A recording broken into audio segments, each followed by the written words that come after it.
사도 바울은 사람들이 예수를 그리스도로 믿어 구원받기를 원하였습니다.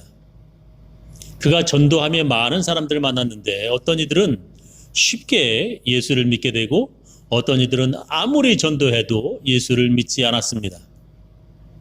사도 바울이 예수를 전하면서 그가 제일 많이 전도하였던 사람들은 자기와 같은 민족 유대인들이었습니다. 그는 가는 곳마다 제일 먼저 유대인들이 모여 하나님께 예배드리는 회당에 들어가 그들에게 예수를 전하였습니다.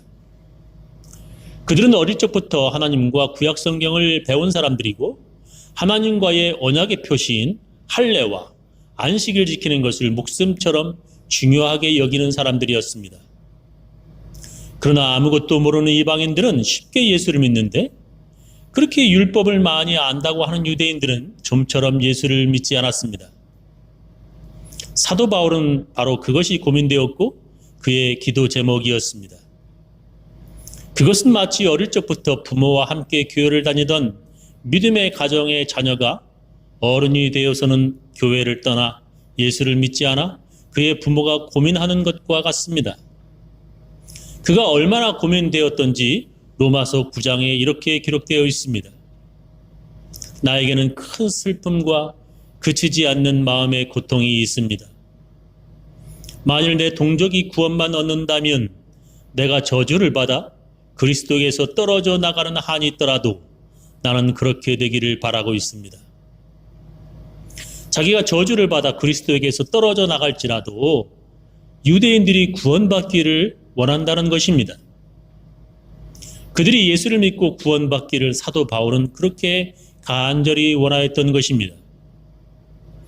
그런 그의 간절한 소원이 또 한 번 로마서 10장에도 기록되어 있습니다.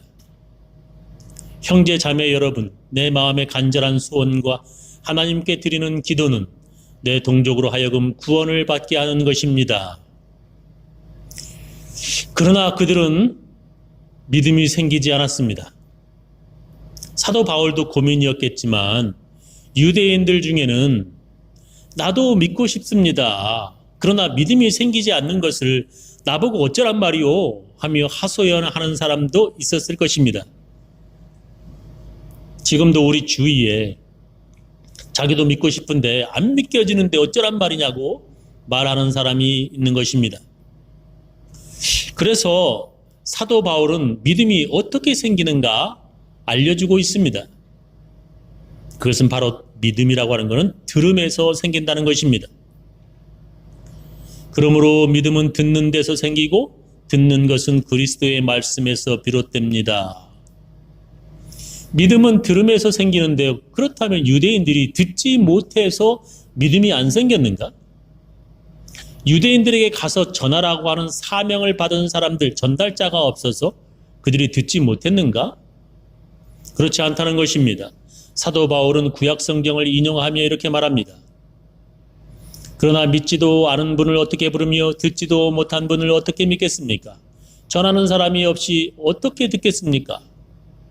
또 보내심을 받지 않고 어떻게 전하겠습니까? 이것은 기쁜 소식을 전하는 사람들의 발이 참으로 아름답구나라고 한 성경 말씀과 같습니다라고 했습니다. 기쁜 소식을 전하는 사람들의 발이 참으로 아름답다고 이미 구약 성경 이사야 52장에 기록되어 있었다는 것입니다. 그러면 그들이 기쁜 소식을 듣지 못했습니까? 그렇지 않습니다. 성경에도 그 전하는 소리가 온 세상에 퍼지고 그 전하는 말이 땅 끝까지 미쳤다라고 하였습니다. 구약 성경 시편 19편에 땅 끝까지 전하는 소리가 퍼졌다라고 이미 기록되어 있다는 것입니다. 그렇다면 그들이 그렇게 전달자, 즉 선지자들을 통하여 다 들었고 그 전하는 소리가 땅 끝까지 미쳤는데 왜 안 믿는가? 그것은 그들이 그렇게 안 믿도록 태어났다, 구원받지 못하도록 그렇게 예정되었다는 것입니다. 아무리 아버지가 아브라함이라 할지라도 부모가 모두 같은 이삭과 리브가라 할지라도 모두 다 하나님의 백성이 되는 것이 아니라는 것입니다. 아브라함의 자손이라 할지라도 구원받지 못할 사람은 구원받지 못하였다는 것입니다. 그의 부모의 믿음을 따르지 않는 사람은 믿음의 족보에 들어가지 못했다는 것입니다. 이스라엘 역사에서 그런 사람들이 많았다고 그런 이사야서를 인용하며 말합니다.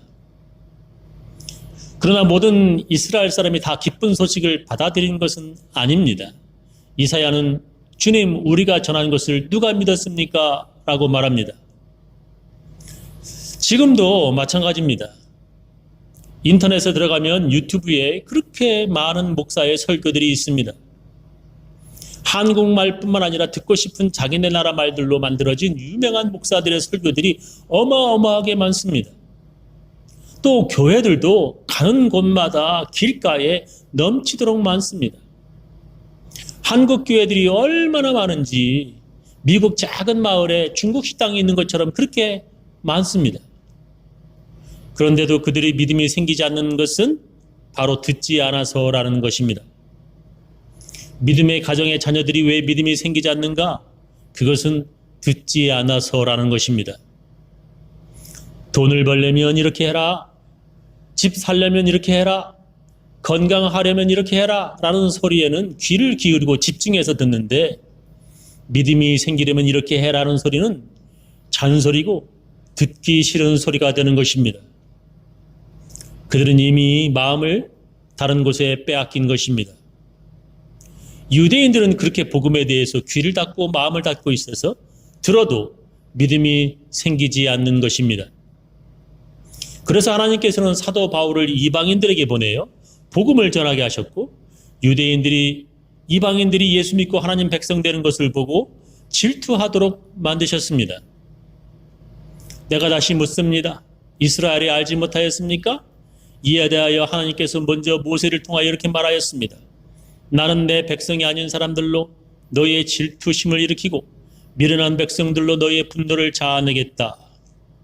또한 이사야는 담대하게 이렇게 전하였습니다. 나를 찾지 않던 사람들을 내가 만나주고 나를 구하지 않던 사람들에게 내가 나타났다. 이미 오래전 구약 성경에 다 말씀하신 내용이라는 것입니다.